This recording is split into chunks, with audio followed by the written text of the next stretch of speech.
ভাই, খুব ভয় পাইছি রে।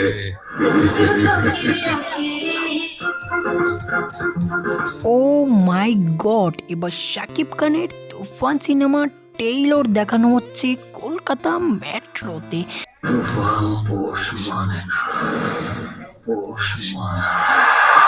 এই ভিডিওটা দেখে আমরা বুঝতে পারছি শাকিব খানের খালি বাংলাদেশি ফ্যান না, শাকিব খানের কলকাতাতে অনেক জনপ্রিয়তা আছে। শাকিব খানের টেইলরটা কিন্তু মানুষে খুবই মনোযোগ সহকারে দেখছে, আর আমরা এটা দেখে বুঝতে পারছি শাকিব খানের বাংলাদেশের মতন কলকাতাতেও অনেক জনপ্রিয়তা আছে। এই কথাটা আগে কিন্তু বলেছি।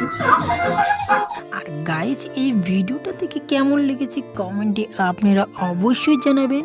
আর গাইজ, এই টেইলরটা দেখে তো আমি অবাক হয়ে গেছি যে টেইলর মেট্রোতে দেখানো হচ্ছে। মানে ভিডিওটা দেখে আমি ফার্স্টে অবাক হয়ে গেছিলাম। প্রথমে ভেবেছিলাম যে এটা কোনো এডিটিং করে বানানো, তারপরে দেখলাম যে এটা একদমই রিয়েল। সো গাইজ, আজকের এই ভিডিওটি এখানে এন্ড করছি। তো যারা পুরো ভিডিওটি দেখেছেন তাদেরকে অসংখ্য ধন্যবাদ।